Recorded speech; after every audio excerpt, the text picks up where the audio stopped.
welcome to part 2 of my summer book haul.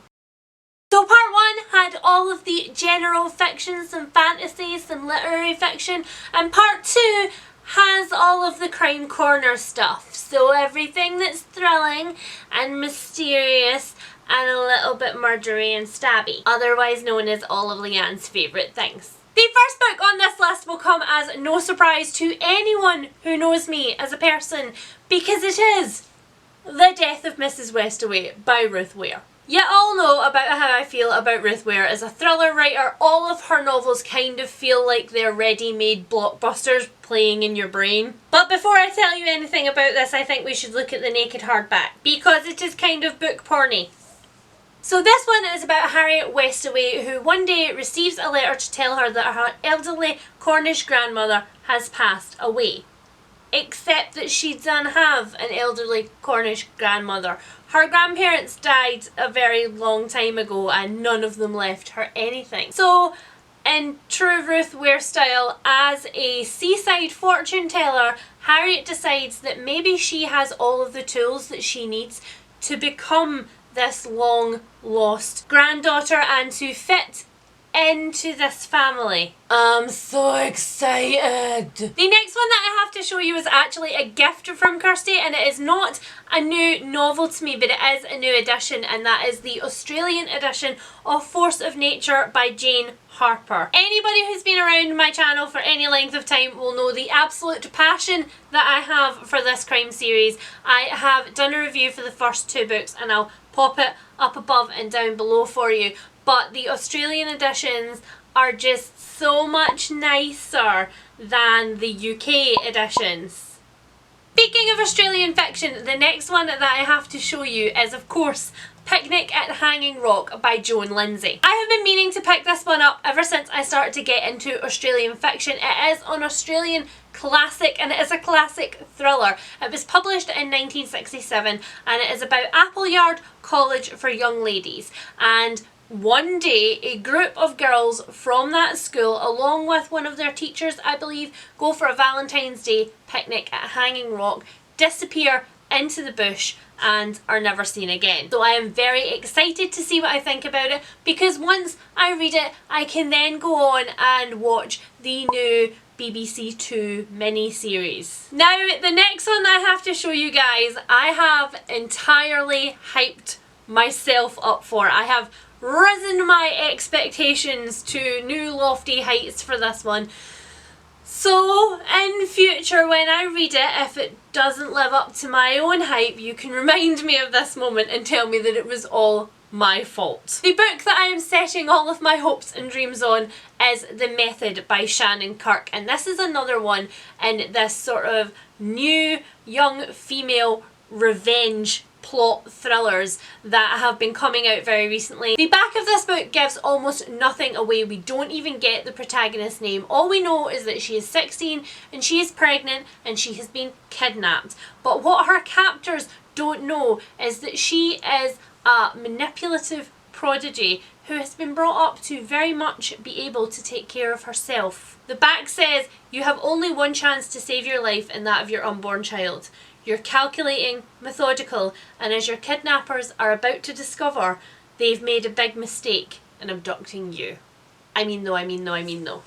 Oh, I'm also so excited for this one. This is Bluebird by Attica Locke, and it is set in small town eastern Texas. This one is about Darren Matthews. He is a black middle-aged Texas Ranger who has tried for all of his life to get away from small town Texas, but he is called back to the small town of Lark to help to solve a really odd case. In the last couple of days, the body of a black Chicago lawyer and a white local woman have both washed up in the bayou, and Darren is left to try to piece together what is going on before the racial tensions in the small town of Lark completely explode. Look past the fact that I can't say the bayou properly because I'm Scottish and just think about the possibility of this novel. And it's such a pretty cover, I just want it to be good. Please be good. You may be wondering why I am begging some of these books to be good, and it's not because I don't think they're going to be,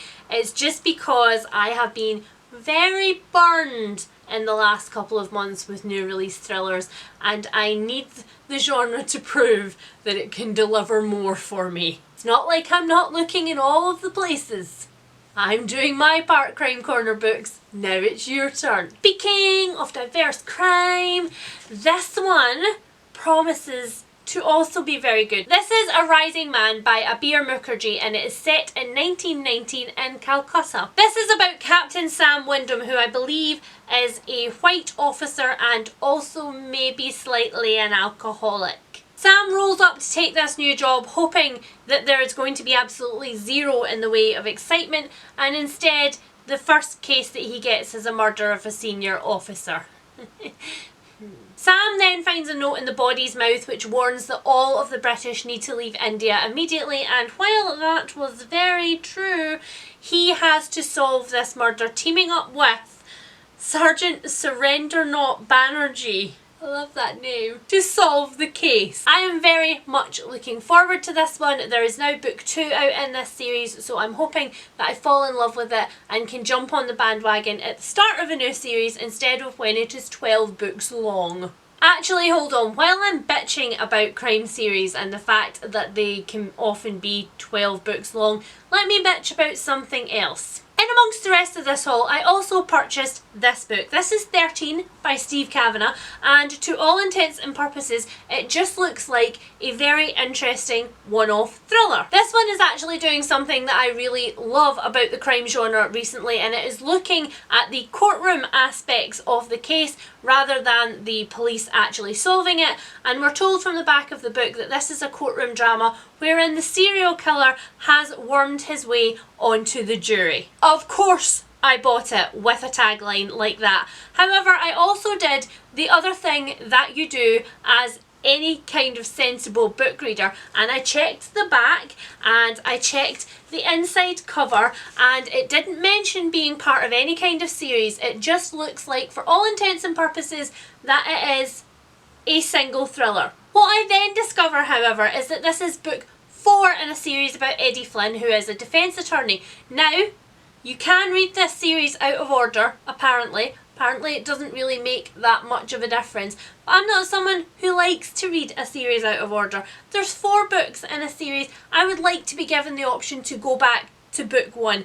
I would like to be given the option to know that I am purchasing a book in a series. I understand it's difficult to get some readers on board with later books in a long series, but it's bad form not to at least try and let people know, guys. So I'm still going to read this because it's not the book or the author's fault that it was marketed this way, and if I like it I will go back and read the other 3 books in order. But yeah, that's Leanne's grump of the day. On a happier note and back to standalone thrillers, the next book that I have to show you is The Missing Girl by Jenny Quintana, and I'm not gonna lie, the thing that caught my eye about this one was the sprayed edges, but I am happy to report that the actual synopsis of it is just as good as the very, very pretty book would suggest. This one is about Anna Flores, who was only a teenager when her sister Gabriella disappeared. Now, years later, Anna has made a new life for herself abroad, away from all of the folktale-like ways that people were treating her sister's disappearance. She's made a completely clean break for herself, or so she thinks, because now Anna's mother has died and she has to come home to clean out her cottage and possibly get it ready to sell. But while she's cleaning out her cottage, she finds some things that throw up some questions about Gabriella's disappearance and make Anna doubt everything that she has been told so far. The next one that I have, I was initially a little bit hesitant about the premise of, but curiosity about the execution won out, and so I picked it up. This one is Her Name is Rose by Claire Allen, and it is about Emily, who one day lets a stranger step out in front of her car and then watches in horror as a car coming the other way plows into her and kills her instantly. FYI guys, that's why we cross at crosswalks and not when one random car says, oh, on you go, it's totally safe, because they can't always see what's coming in the other direction. You don't want to be the person whose death is reported in the paper as being knocked down 30 feet from a crosswalk. My wife is a driving instructor, I'm sorry, this upsets me. Anyway, I'm not entirely sure how Emily, our protagonist, knows Rose, but she knows that she had everything. She had a loving husband, a good job, a loving family, a nice home, and she thinks that maybe, just maybe, she could have all of that. She could be Rose's replacement. She could do that job. And so she starts working to get herself there. Now I know what you're going to say, it does sound a little bit tropey domestic thrillery, and it does sound a little bit again like You by Caroline Kepnes, which I didn't enjoy much, but I'm going to give it a go. I can't write off all creepy stalker books on the premise that they might be like You and I might not like them. I have to give some of them a go because creepy stalking is a thing that I like to read about, along with stabby murder and all of the other sinister crimey things. Don't judge me, I know that's why you're here. The last one that I have here, I'm just realising is not technically a crime corner book, but for some reason my brain has mentally lumped in horror with thrillers and mysteries, so I don't know why, but we're just gonna go with it. And this one is The Cabin at the End of the World by Paul Tremblay, and this is a recommendation from the wonderful April at Getting Hooga With It. And we almost always agree on books every time she recommends me a thriller, except for that one that one that we don't talk about, except for that one. All of the other things that she's recommended to me I have freaking loved, and so when she recommends me horror that I haven't heard of before, I jump on it with both feet and hands and sometimes gnashing teeth. This one just seems like it's gonna fit all of my happy places. So it's from a small child's perspective, it's horror, it has LGBTQIA+ representation, and it's set in a tiny remote cabin, and it's in New Hampshire. So basically it's like somebody just sent Paul Tremblay a brief of all of the things that Leanne would like in a horror novel, and he did it. So Wen is running about being a young child, catching grasshoppers and fireflies and things, and one day a random guy just appears out of nowhere and comes up to her and starts talking to her. She doesn't really think anything is wrong with this because she's young enough not to know better, and then all of a sudden he says to her, "What is going to happen next is not your fault." Yes, I hear what you're saying, post-apocalyptic horror and I have not always been on the same page, but... well, that is everything that I have for part 2 of my summer book haul, as if that wasn't enough. However, I am realising that we may have to do a part 3 because I also... I did some digital damage when Kirsty was here and I bought several books for my Kindle. So we also have to talk about them, so there's going to be a part 3. In the meantime, if you have read any of these books or if you want to read any of these books, let's chat about them in the comments. If you have read and not liked any of these books, you can also tell me about that too, because I like opinions. Bye!